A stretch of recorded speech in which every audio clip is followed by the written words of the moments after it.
Nā te mea ko au, te mea e kapi ana ngā kōrero.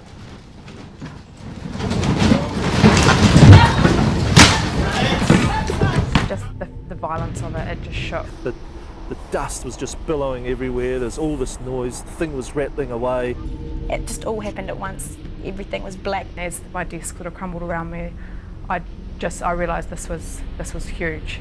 I ran around the corner and it broke my heart really to see what I saw. This can't be happening to me. There was no way anyone was going to come out of it. Why on earth am I here? Why now? And one of them came up to me and said, look, I think it's time for you to go. When you heard people were getting out, it was like, why can't you get me? Falling out for how many, 7 hours, and they couldn't hear us. We can get to the level below you and we can get to the level above you, but we just can't get to your floor. They knew where we were. I knew they knew we were alive. And that's when I was just like, I don't want to die. I don't want to die. I feel so blessed. I just feel so lucky, and looking at that building, how I managed to survive the quake itself and then to spend 9 hours in there and come out with cuts and bruises, it's just incredible. I just feel so lucky.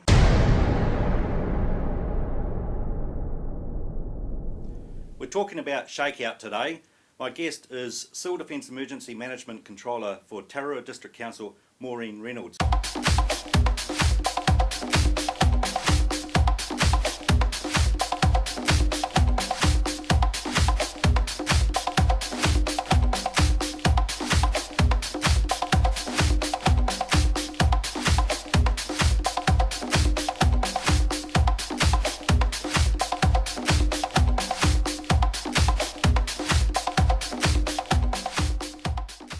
Ministry of Civil Defence has organised that all councils are to communicate with their ratepayers and encourage them to register for the Shakeout exercise. This has come about, of course, since the Christchurch earthquake, and the Ministry has decided that it would be a good opportunity for everyone who possibly can across New Zealand to take part. Wherever you are during New Zealand's Shakeout, our national earthquake drill, drop, cover and hold. Don't worry, won't be on the same time as 7 days.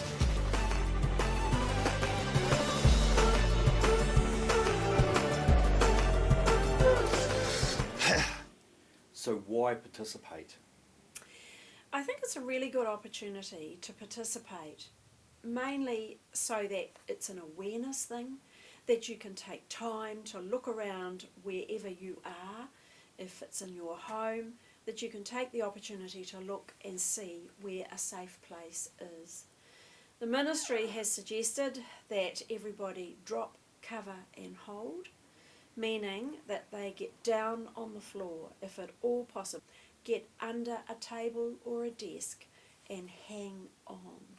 Because in the event of the Christchurch earthquake, people were thrown around. Bits and pieces in people's houses were thrown around, and some people got seriously injured from being thrown to the floor. So they believe now that it's drop, cover and hold is the way to go. This video shows you what you should do in different situations as soon as an earthquake happens. The best way to be safe is to drop, cover and hold. As soon as you feel an earthquake, drop down to the floor. Earthquakes are totally unpredictable. It could be a big one, so get down on your hands and knees before you're thrown to the ground.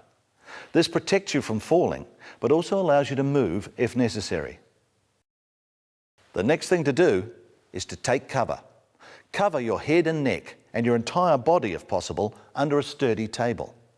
If there's no shelter nearby, get down near an interior wall or next to low-lying furniture that won't fall on you. Protect the back of your head and neck with your arms and hands.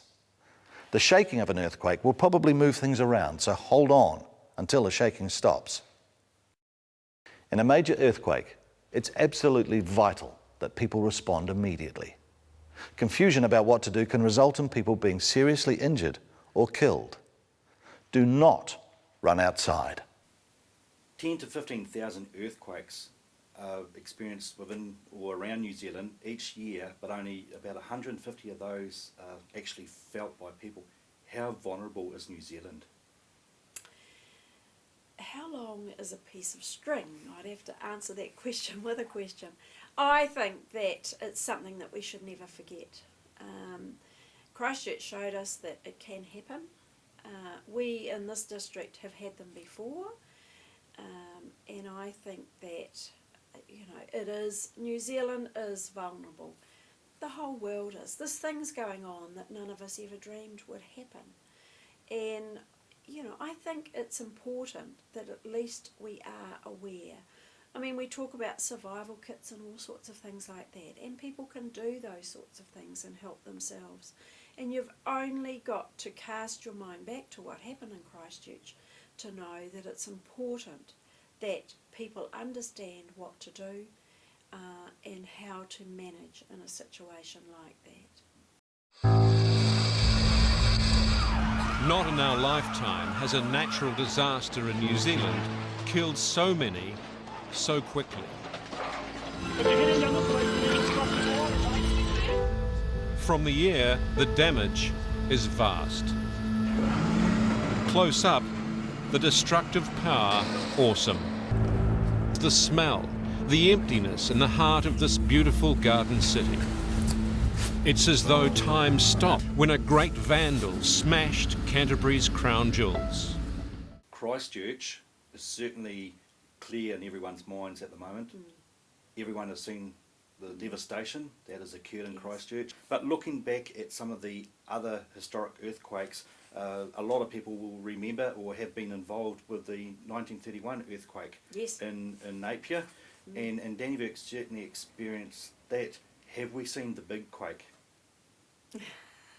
I don't think I can answer that quite seriously. I just think that it's a preparation thing. It's about being ready, responding if it happens, and the recovery of it if it does happen, which is the area that Christchurch is in now. I don't think you can take your eye off the ball, really. I think it's something that could happen. I mean, we're more likely to get in this area a weather event. We've had them before. 2004 was the bad one.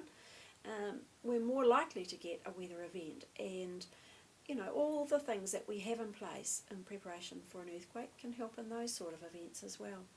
I mean, we got Mount Tongariro up there bubbling away quietly. Well, when it did erupt there, we all could smell sulphur, and there was a bit of ash and that around, and so I think that these things do happen. Unfortunately, we don't get a letter to say they're going to happen on a certain day. However, in the case of this exercise, we do know that that exercise is going to take place. And so it's an opportunity to rehearse, really. It's an opportunity for private individuals in their own homes to manage what they're going to do in an event, but it's also an opportunity for businesses to practice their drills. I mean, all businesses, if they haven't, should have a plan in place if something happens during work hours. And so they really do need to have their staff on the ball, ready to go. I think in the council here, they're going to be doing something. So it is important that everybody takes this opportunity. Schools, rest homes, early childhood centres, everybody, and individuals. So it's important that people register on the Shakeout website or the Get Through website, which is the Civil Defence one, and register themselves. It takes 2 minutes. I've done it myself, and I receive back emails from the Ministry of Civil Defence. When they're sending them out, they send them to everybody that's registered, and they give you updates all along the way. So I think it's, for individuals and families and businesses, organisations, to get registered is really, really important.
Now, looking back at history for this region, specifically Tararua, Wairarapa, a lot of people may not be aware of some of the earthquakes that have occurred. And I've just written a couple of them down, if I could share with them with the viewers today. And this is quite serious stuff. Everyone has seen what's happened in Christchurch. Everyone has seen or is aware of what's happened in Napier in 1931, and has also seen the recent events over in Japan with the devastation of communities over there. What you probably don't realise is the amount or the intensity of some of the earthquakes in the past that has occurred in this area.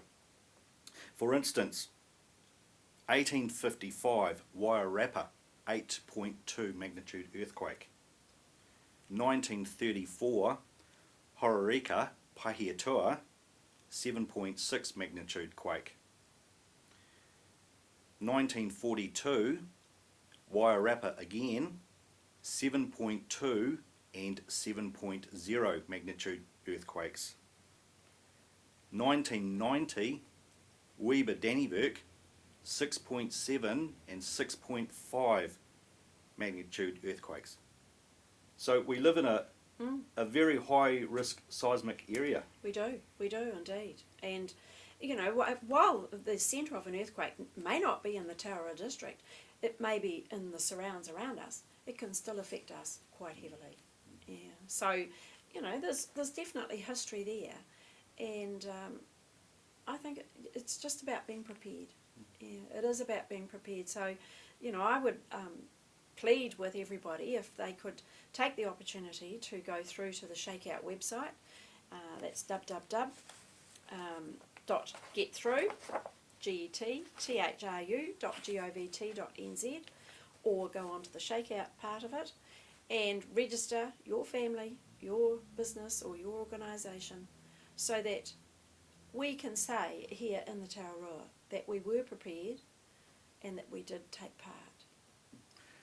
1990 earthquake. Yes. That occurred in this area. Remember that? Very. Yep. Mother's Day. Yes. Mother's Day. A lot of people were sitting down eating their dinner. We both experienced it. Yeah. Tell us a little bit about that, because that's still very clear on a lot of people's minds. Yes. Well, my family and I were travelling south of here. We were at about Wairui, and something happened, and we didn't know what it was, and we actually thought we had a puncture.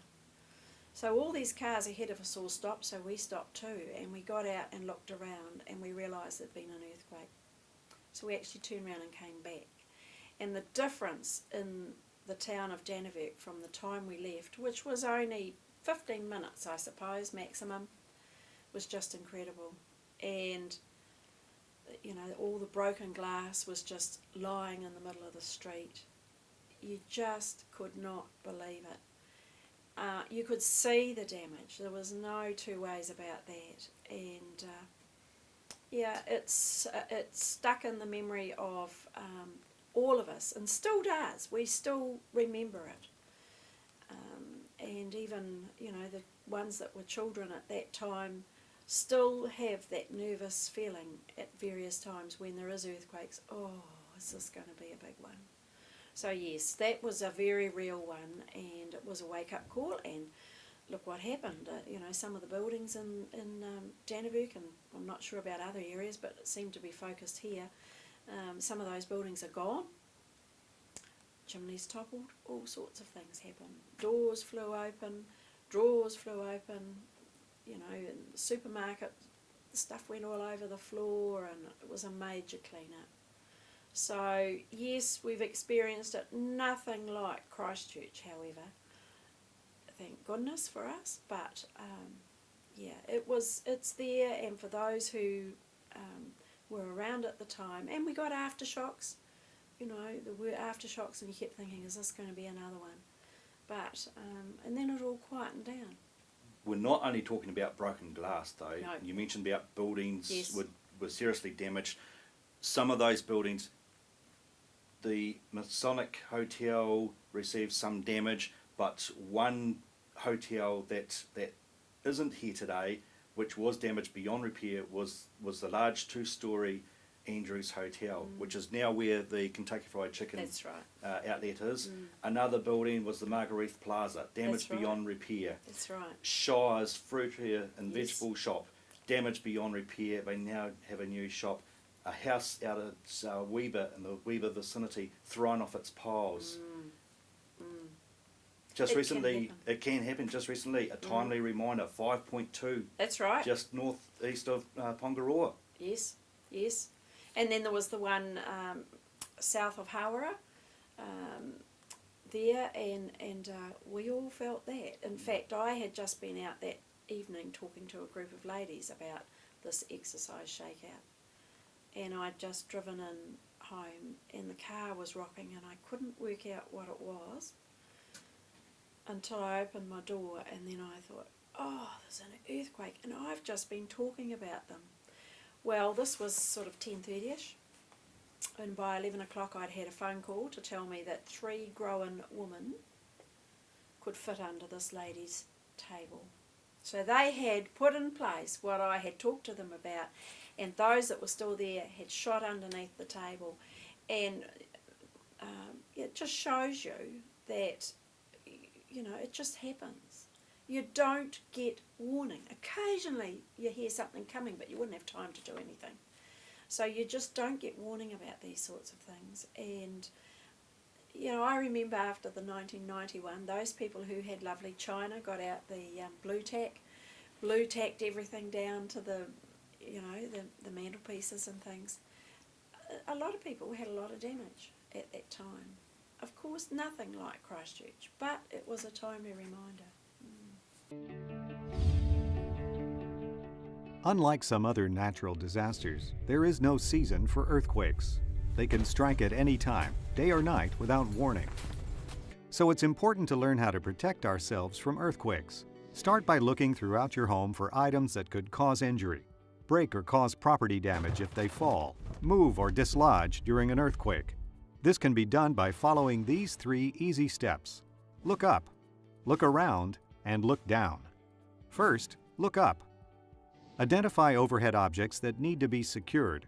For example, ceiling fans, chandeliers, and pendant lights should be supported with a minimum 9-gauge wire cable that is bolted to the ceiling joist or beam. The cable should have enough slack to allow it to sway. Next, look around. There are 5 categories of items you'll need to be on the lookout for: hanging decorations, heavy furniture, items located on shelves and tabletops, electronics, and cabinet doors. Secure hanging decorations like pictures and mirrors by hanging them from closed hooks. Or you can close open hooks with a pair of pliers. The number of hooks needed for each object will depend on size and weight. Large objects are more stable when hung from 2 hooks and are sufficiently screwed directly into the studs. Hooks that are simply embedded into drywall or plaster are likely to pull out, allowing objects to fall. Move heavy furniture like bookcases, china cabinets, and entertainment centers away from beds, sofas, desks, or other places where people sit or sleep. Take special note of anything heavy enough to cause bodily injury or that can block an exit. Secure heavy items once they've been moved. Use flexible fasteners such as nylon straps to secure top-heavy furniture to at least 2 wall studs. L-shaped metal brackets with lag screws into studs can also be used. However, flexible fasteners are better because they allow objects to sway, reducing the strain on wall studs. Items on shelves and tables can fall and break, creating dangerous conditions. In more severe earthquakes, they can become deadly projectiles. Install a lip edge or other type of restraining device to keep books and other objects from sliding off shelving. Keep your electronics like televisions, stereos, and computers secure with buckles and safety straps that allow for easy relocation. Secure other items like lamps, pottery, and collectibles with Velcro glued to both the items and furniture, or non-damaging adhesives like earthquake or museum putty, clearquake gel, or microcrystalline wax.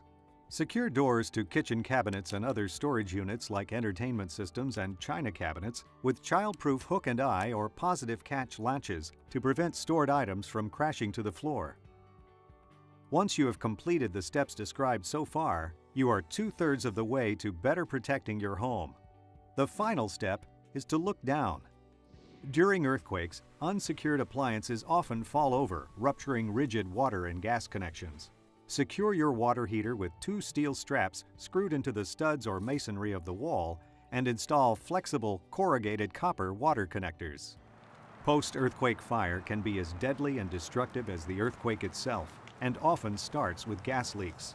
Make sure appliances such as stoves and clothes dryers have flexible gas or electrical connectors to reduce the risk of fire. Locate your gas shutoff valve and make sure you know how to turn off the gas supply to your home with the use of a wrench. Be sure to keep the appropriate wrench close to the gas valve. Consider installing an automatic gas shutoff valve that activates when sensors register ground shaking or an increased flow in gas. Finally, relocate any flammable liquids to a safe garage or outside storage location. For financial protection, contact your insurance company or agent and consider purchasing earthquake insurance. Remember, to protect your family, home, and belongings, look up, look around, look down. When you're talking about sticking ornaments down with blue tack, china, that it's not only ornaments, there's other things like your hot water cylinder, for instance. Yes, that's another one. Yes, and that's why it's important to have them strapped in. But, you know, in Christchurch we heard a story where a tin of baked beans was like a flying missile. It just shot across the room. Somebody had been collected by that. They could have been seriously injured. A tin of baked beans, but the intensity of the earthquake, and that's why they believe that you should get down. You should not go outside and stand against the wall of a building, because you saw what happened in the Christchurch footage. The fronts of the shops and everything and the buildings just fell over. There's a, you know, Christchurch has a lot of brick buildings down there. Fortunately up here, I mean, some of those disappeared in 1990. But I think it's important, and we live in houses that are wooden framed, and so they will move a bit. But it really is important that, you know, people just take this opportunity to have this exercise and just make them aware. There's a lot of advertising going on the radios, here on your television and on national television. There's a lot of programs coming up now, and you'll see them talking about it, encouraging people to register and to take part. It's got to be good, that part of it, just as an awareness. Now, earlier you talked about being prepared. If a major quake strikes this district, we're going to have certain resources are going to disappear. Power, for instance, water, sewage pipes are going to break. So being prepared, is there some sort of kits that householders should make up in preparation that contain certain items, and if so, for how long? Well, I think you know, people do need to think about, if you recall back in Christchurch, we all knew what was going on in the rest of New Zealand because we had television, we had radios and things. In Christchurch they didn't have the TV, of course, and so they didn't know. And it is important that people have batteries for, you know, on a radio that they can put batteries in and listen. If the power is on, you know, if the power goes, they've got the battery backup. You can't always have television to find out, but it is important that people have things ready in case. I have a kit in my shed at home, and it's got some tin food in it. It's got torch batteries. We have an availability of water. So I think, you know, the ministry suggests that you have things on standby that will cover 3 days. You should think of some of those supermarkets and places like that. You know, they're a heck of a mess to clean up. And so, you know, things are not always readily available. So I know there are many people that have got emergency kits stored away, just in case. But I think it is about thinking about you and your family and your safety on this occasion, and on any occasion really. What are you going to do? So there needs to be perhaps some family discussions about, you know, what we perhaps should have in our kit, and also what we should do and where we should go. And if you happen to be separated on an occasion, that you have some way of responding. Now, telephones aren't always available, but it's about notifying people that you're okay as quickly as you can. So you're really talking about like a household emergency plan?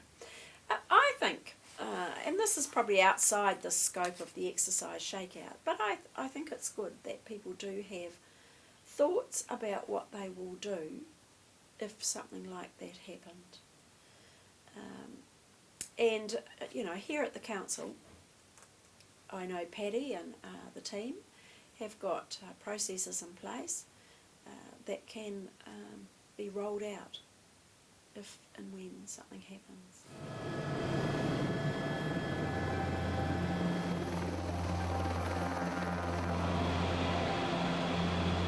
Oh God, that's terrible. It's awful. That's hugely munted. Oh, good God. Well, that's the Baptist Church, Oxford Terrace Baptist Church. I mean, they're very badly damaged in the last quake, and my God, it's totally gone now. It's just amazing, amazing.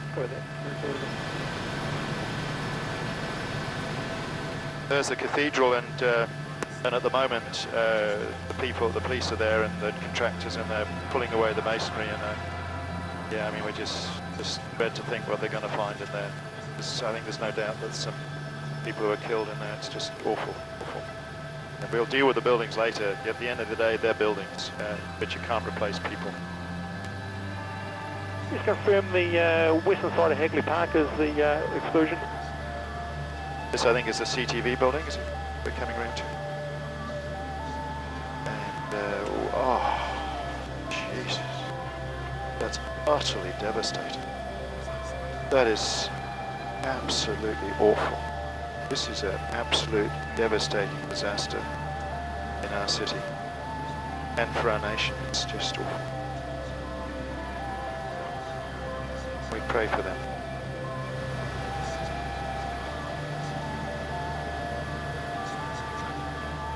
My God, now that's the Pine Gold Guinness or whatever it's called. I can't remember the name of the building that collapsed. I was there yesterday with some people who managed to get out, and we were just there for a while we watching the search and rescue people. I mean, you have to say, these urban search and rescue people are just amazing and just incredible. The whole civil defence thing, the fire, police, everybody are just doing an amazing, amazing job. Moving back around the CBD, the place is just, it's like a ghost town, really.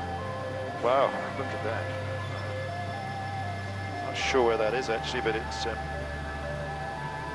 incredible. I hope there wasn't anybody in there. Who knows? I'm sure they're getting 4 mile finals, 3 wheels. Yeah, I haven't managed to cry yet. I think that's going to happen at some point, I'm sure, but I mean, I think for me, it's just not really hit me yet. Just the complete devastation of people's lives and homes, and that's what we've got to face over the next, not just the next few days. This is something that's going to go on for a very long time, and we will get there. We've been getting calls and texts from people all across the world in terms of the cathedral, as in a sense it represents for many people the city. It's an icon of the city, and that's what's so tragic about it going down. This is terrible, but the most important thing is the people, and everywhere I'm going, and I know everyone else is saying the same thing. The buildings, well, at the end of the day we can replace them, but you can't replace people. You know, whatever faith we've got, this is a moment for joining hands together and praying for all those who've been killed, all those who mourn, all those who are injured, all those who are deeply anxious about loved ones who are missing at the moment. Pray for all the amazing people who are reaching out to one another to help and support the professionals and just neighbours reaching out to one another across the city. So that's what really this call it the Canterbury spirit, it's just the human spirit writ large. If you're outside when a large quake occurs, what should you do? Yeah, that's not an easy one, that. I think you have to, well, probably get away from buildings, watch out for the power lines and things like that, and just try and get somewhere more open if you can. It's not always possible, you know. You can be in a shop shopping, for goodness sake. You can be in a car driving. So, you know, every earthquake is different, and every earthquake affects people in different ways. So I think it's important that you do have thoughts in your own mind about what you will do and how you will go about it. But they are recommending, the ministry is recommending that you stay away from the walls of buildings. If you're in a two-storied area, get out of it. You know, get into a single-story area, but if you're out in the open. But yeah, these things just come, and it's about dealing with it at the time. If you're at the beach when a quake happens, everyone remembers what happened in Japan. Devastation following a major earthquake, tsunami. If you're at the beach, a quake strikes. Now we're very vulnerable with the trench that we have just east of the coastline. That's right. Now we may not be affected inland, but certainly at the coast, what to do out there? Yes, I know that Paddy's working with communities over this, and it has happened before where we've had earthquake offshore, and we've had tsunami warnings, and we just got everybody to go to high ground and get away, just go inland and get away, but particularly high ground, and worked very well. We used the rural fire parties to clear the beaches. On one occasion, a chopper was engaged to, with police on board, to fly over to make sure that, you know, where any boats were and that sort of thing. So yeah, we have systems in place, and there are alarms at the beaches that can be turned on very quickly if there was something like that happened. So people who live out there, in our district anyway, are aware of what to do. Just recently, a fishing competition out at Akatea Beach was cancelled. That's right, that's the day. There was a tsunami warning because of a major earthquake overseas. So New Zealand had plenty of warning. New Zealand was on alert. Yes. The Emergency Operations Centre for the district was activated here in Dannevirke, and everyone was watching the camera out at Akatea Beach. That's right. What happened to the surf? The surf gate went back, and it did come forward. We could watch it. We had the systems in place across New Zealand that you can do that, and you can see the difference in the tide. And yes, you're right. We were glued to the camera. I was in council at that stage, and we were glued to the camera watching. So to say that it's never going to happen is not correct. It does happen. Doesn't have to happen here, but like in the case of a tsunami, you know, it can happen in other countries or offshore, and then it will have an effect. We get warnings. Some, it's an alert, just to let you know, and then on that occasion it was a warning, and so that was the occasion when we had the rural fire parties out and we got everybody cleared. Well, thank you very much, Maureen. It's been very informative discussing about what's coming up. Shakeout, get ready, get through. If you want to participate, go online. Once again, Maureen, the website? The website's www.get-through.govt.nz or www.shakeout.govt.nz, and get online, get registered, and then you will get replies back, emails back, every time the ministry sends them out. What if people don't have internet access? Can they contact the council for more information? Yes, they can. So if you don't have internet access, then certainly contact your local council office on 06 374 4080.